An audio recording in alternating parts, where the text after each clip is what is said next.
Échale un ojo a este increíble órgano que ya conoces, el corazón humano. Con el tamaño de un puño, bombea sangre a todo el cuerpo, dándole oxígeno y nutrientes a trillones de células. Y jamás se toma vacaciones. Pero ¿qué pasa cuando él empieza a fallar y no puedes seguir nutriendo a tu cuerpo? Bueno, eso es un fallo cardíaco, una condición que afecta a millones de personas. Y no es tan sencillo como parece, porque no es que el corazón de repente para con un fallo cardíaco, sino que se debilita con el tiempo, trayendo congestiones y complicaciones. Así que hoy verán qué es de verdad un fallo cardíaco, sus principales causas, los síntomas que produce y cómo se trata, y de cómo todo esto a veces requiere de un trasplante. Será un video con corazonadas. Así que entrémosle a la maravilla anatómica y a la crueldad patológica del fallo cardíaco.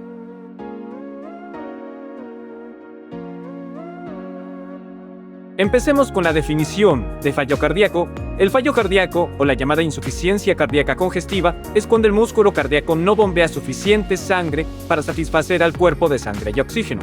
Así que no es que el corazón simplemente se detiene, eso es un paro cardíaco. Pero con el fallo cardíaco, el corazón sigue bombeando, pero solo que más débil y no dando suficiente sangre. Entonces los tejidos del cuerpo reciben menos sangre y oxígeno. También lleva a una congestión o a una acumulación, lo que les contaré en breve. Pero para que entendamos aún más sobre el fallo cardíaco y algunas de sus causas, repasaremos algo de anatomía y funciones del corazón y ver qué está haciendo el lado derecho del corazón en comparación con el lado izquierdo. Porque puedes tener un fallo cardíaco del lado izquierdo o del lado derecho, o ambos. Aquí tenemos un corazón humano real, y vamos a empezar con el lado derecho. El lado derecho está lidiando con sangre desoxigenada o con dióxido de carbono. La aurícula derecha recibe esta sangre desoxigenada del cuerpo, y aquí estoy abriendo esta aurícula derecha para que vean adentro. Esa sangre luego pasará por una válvula, la válvula tricúspide, hacia el ventrículo derecho, donde verás las sondas o pinzas dentro del ventrículo por donde cortamos. Ahora, las válvulas son muy importantes para el fallo cardíaco, así que mantén las válvulas en tu mente. Cuando las válvulas funcionan bien, dejan que la sangre pase y luego deberían cerrarse para que la sangre no regrese por donde vino. Así que son válvulas que aseguran que la sangre solo fluya en una dirección. Y mira lo genial que es esta válvula tricúspide en este otro corazón. Tienes estas cuerditas geniales o cuerdas del corazón que se llaman cuerdas tendinosas, unidas al músculo papilar en un extremo y unidas a la cúspide real de la válvula, que es este otro que levanto aquí. Y una vez que la sangre pasa desde la aurícula derecha por esa válvula tricúspide hacia el ventrículo derecho, ese ventrículo se contraerá. Entonces, si la válvula tricúspide funciona bien, debería cerrarse para evitar que la sangre regrese a la aurícula, de modo que la sangre salga por su salida, que está aquí, por la válvula pulmonar y el tronco pulmonar. Les mostraré un poco de la anatomía, verán estas cúspides chiquitas de la válvula pulmonar dentro del tronco pulmonar que abrimos. El tronco pulmonar se ramifica en las arterias pulmonares derecha e izquierda, y esa sangre desoxigenada irá al pulmón derecho y al izquierdo. Luego exhalamos dióxido de carbono, inhalamos oxígeno y entonces la sangre en los capilares pulmonares estará oxigenada. Y aquí una pausa rápida. El lado derecho del corazón debe reunir la sangre desoxigenada que regresa desde los tejidos, llevarla a los pulmones para deshacernos del dióxido de carbono y reoxigenar la sangre. Y ahora, esa sangre oxigenada volverá al lado izquierdo del corazón, específicamente a la aurícula izquierda que verás por aquí si la cámara enfoca. Esa sangre luego pasará por la válvula bicúspide, conocida como válvula mitral, y hacia el ventrículo izquierdo. El ventrículo izquierdo se contraerá y si esa válvula bicúspide funciona bien, se cerrará, de modo que la sangre pueda salir por donde tiene que salir, o sea por donde pasa mi pinza, la válvula aórtica que está adentro de la aorta. La aorta tiene el tamaño de una manguera y esta arteria va a empezar a ramificarse y a distribuir sangre a todo el cuerpo. Y otra cosa que tengo que señalar antes de aplicar esta información al fallo cardíaco es ver la diferencia en el grosor del miocardio o del músculo cardíaco entre el ventrículo izquierdo, que es esto de aquí, y el ventrículo derecho. El ventrículo izquierdo es mucho más grueso porque debe bombear sangre a todo el cuerpo, mientras que el derecho solo debe bombear sangre justo al lado, a los pulmones. ¿Y cómo podemos entender con esto lo que pasa en el fallo cardíaco? Bueno, en general, el fallo cardíaco es causado por daño al músculo cardíaco en sí, o el corazón se desgasta por un aumento de demanda a largo plazo. O digamos que el corazón se sobreexige por un periodo largo de tiempo. La causa número 1 del fallo cardíaco es un infarto de miocardio o un ataque al corazón, que es cuando una placa en las arterias coronarias se rompe y forma un coágulo. Y el músculo cardíaco, pasando por el coágulo, no recibe suficiente sangre. Si el flujo sanguíneo no se restablece rápido, algunas células del músculo cardíaco o las fibras musculares cardíacas pueden morir. Y eso es lo que significa infarto, tejido muerto por falta de flujo sanguíneo. La razón por la que esto es tan serio es que las fibras musculares cardíacas no se reemplazan. Y explicaré algo que a menudo les explico a mis estudiantes de patología. En cierto modo, puedes categorizar las células que se encuentran en el cuerpo en 3 categorías. Células que se dividen constantemente, células que se dividen si es necesario, y células que no se dividen. Las que se dividen constantemente son las células epiteliales, que forman tu piel, o las sanguíneas que viven reemplazándose. Las células que son forzadas a dividirse serían las del hígado o las del riñón. Seguro oíste que si alguien dona parte de su riñón, esa porción va a volver a crecer, y es por estas células del hígado siendo forzadas a dividirse. Y también pasa esto si solo tienes un riñón. Ese riñón se va a agrandar para compensar la demanda aumentada y lo hace por división celular e hipertrofia celular. Y luego están las células que no se dividen y tienden a ser las células más especializadas en todo el cuerpo, como las neuronas, las fibras musculares esqueléticas y las cardíacas. Hay algunas instancias en que puedes tener regeneración celular en esta categoría, pero es muy limitada. Entonces puedes aplicar esta información a múltiples condiciones y ver por qué las lesiones cerebrales o de médula espinal que matan neuronas son tan perjudiciales. Y volviendo al ataque al corazón, la causa más común del fallo cardíaco, si matas esas fibras musculares cardíacas, no puedes reemplazarlas. Esas fibras muertas son reemplazadas por tejido cicatrizal no funcional, significando que la capacidad de bombear la misma cantidad de sangre disminuye. Y la mayoría de los ataques al corazón afectan el lado izquierdo del corazón por la arquitectura de las ramas de la arteria coronaria izquierda.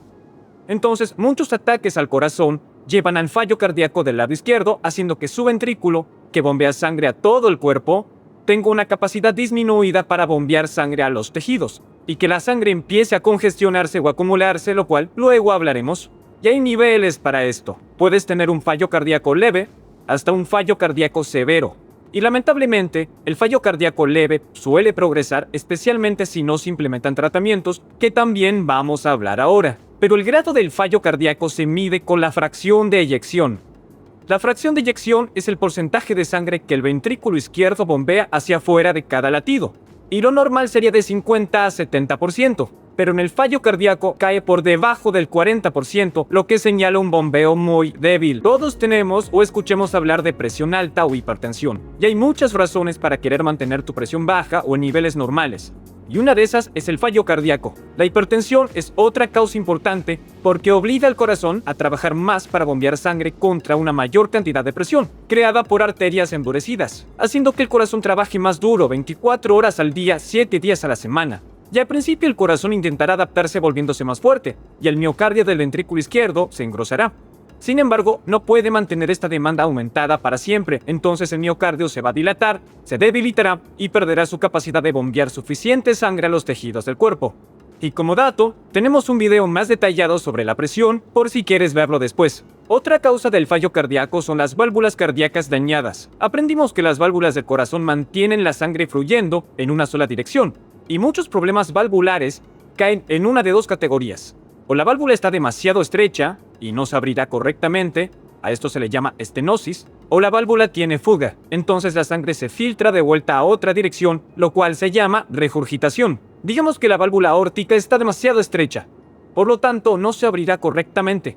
A esto se lo llama estenosis aórtica. Significa que el ventrículo izquierdo tendría que bombear con más fuerza y trabajar más duro para lograr que la sangre pase a esa válvula estrecha y luego pase a la aorta. Esto crearía un efecto muy similar al de la presión alta. Al principio el ventrículo izquierdo intentará volverse más fuerte, pero con el tiempo se va a debilitar igual. O digamos que hay regurgitación en la válvula aórtica. La válvula tiene una fuga. El ventrículo izquierdo bombearía sangre por la válvula hacia la aorta, pero si hay una fuga, parte de esta sangre va a volver al ventrículo izquierdo. Y en cierto modo, el ventrículo izquierdo bombea sangre en vena.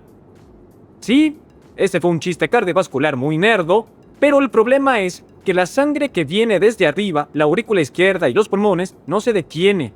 Así que ahora el corazón no solo tiene que bombear la sangre que todavía está llegando desde arriba, sino que también tiene que bombear la sangre que se filtró de vuelta, y entonces se convierte en un ciclo interminable, obligando al ventrículo izquierdo a seguir bombeando muchísima cantidad de sangre, lo que, repito, debilitará al corazón, llevándolo al fallo cardíaco. Aquí algo interesante: la estenosis de la válvula aórtica es el trastorno más común que lleva al fallo cardíaco, junto con la regurgitación de la válvula mitral. Pero puedes aplicar este principio a cualquier válvula del corazón, incluyendo las del lado derecho del corazón, lo cual nos lleva al fallo cardíaco del lado derecho. Lo que más oí en la universidad, y que seguro oíste en discusiones médicas, es que la causa más común del fallo cardíaco del lado derecho es el fallo del lado izquierdo.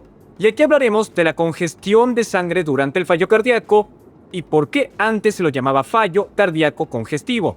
Digamos que tenemos fallo cardíaco del lado izquierdo, o que el ventrículo izquierdo no bombea suficiente sangre hacia el cuerpo. Bueno, la sangre aún entra al lado izquierdo del corazón desde los pulmones, pero como el ventrículo izquierdo no va a ritmo, esa sangre se congestiona o se va hacia arriba. Y arriba del ventrículo está la aurícula, las venas pulmonares y los capilares pulmonares dentro de los pulmones. Entonces ahora esa sangre se está acumulando en los pulmones. Esto aumentará la presión dentro de los capilares de los pulmones. Y a esto se lo llama hipertensión muscular. Ahora recuerda esto: el ventrículo izquierdo debe bombear sangre a los pulmones, pero ahora está bombeando contra una presión más alta por esa hipertensión pulmonar. Entonces el ventrículo derecho trabajará más, y como dijimos, el ventrículo izquierdo, al principio el derecho, intentará adaptarse volviéndose más grueso y más fuerte, pero con el tiempo no seguirá el ritmo y el ventrículo derecho se hará más débil y se dilatará, llevando al fallo cardíaco del lado derecho. Hay otras causas del fallo cardíaco del lado derecho, como enfermedades pulmonares como EPOC, la enfermedad tromboembólica crónica, y las dos causarían hipertensión pulmonar y el sobreexigir al ventrículo derecho. Además, puedes tener un ataque al corazón que afecte el lado derecho, y tener problemas con las válvulas del lado derecho, como la tricúspide y la pulmonar.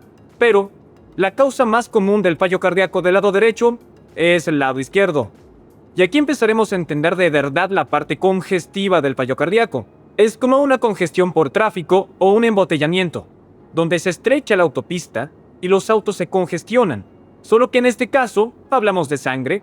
Con el fallo cardíaco del lado derecho y con el ventrículo derecho debilitado y no bombeando lo suficiente a los pulmones, la sangre se congestiona y va cuesta arriba del ventrículo, digamos a la aurícula derecha, a la vena cava superior, a la vena cava inferior, que son las venas grandes que traen sangre desoxigenada de vuelta al corazón desde el cuerpo. Y cuando la sangre se acumula en estas venas sistémicas, la presión en esas venas aumenta y el líquido empieza a filtrarse fuera de las venas hacia el tejido circundante, que lleva a hinchazón o edema en las piernas, en los tobillos y el abdomen o el hígado. Entonces a esta congestión o acumulación de líquidos se lo llama falla cardíaca congestiva. Y ahora solo decimos fallo cardíaco con descripciones si es del lado izquierdo, del derecho o ambos. Pero ahora que entendemos lo que pasa con el fallo izquierdo, entenderemos mejor los síntomas del fallo cardíaco, los cuales ya dijimos algunos como hinchazón de piernas, los tobillos, el abdomen y el hígado. Pero también hay otros síntomas que debemos mencionar. Los síntomas aparecen de a poco o de repente y suelen empeorar con el tiempo mientras el corazón sigue luchando. Uno de los síntomas distintivos es la falta de aire. Puedes sentirte agitado solo por subir escaleras o estando acostado en la cama, porque el líquido congestiona los pulmones, haciendo que cueste respirar, lo cual se llama disnea, y puede despertar personas a mitad de la noche jadeando por falta de aire. La fatiga y la debilidad también son muy comunes, ya que tu cuerpo no recibe suficiente sangre oxigenada, y cuando se pone muy mal, las actividades diarias pueden dejarte agotado. También se podría notar un aumento repentino de peso por la acumulación de líquidos, a veces unos kilos en solo unos pocos días. Otros síntomas son tos que no se va y sibilancias al respirar, a veces con flema blanca o rosa por la congestión pulmonar. Algunos pueden tener latidos irregulares que se sienten como un aleteo en el pecho. También poco apetito o náuseas porque el flujo sanguíneo está afectando tu sistema digestivo.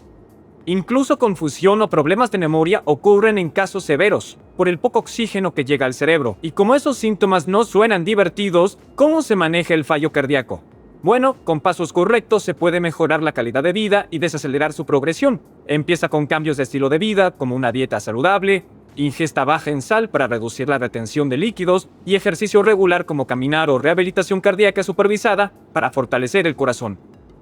Bajar de peso también puede ser beneficioso, como dejar de fumar y limitar el alcohol. Controlar el peso a diario también es importante porque si alguien llegara a subir 1 kilo o 2 de un día para el otro, significa que la acumulación de líquido empeora y necesitas abordarlo.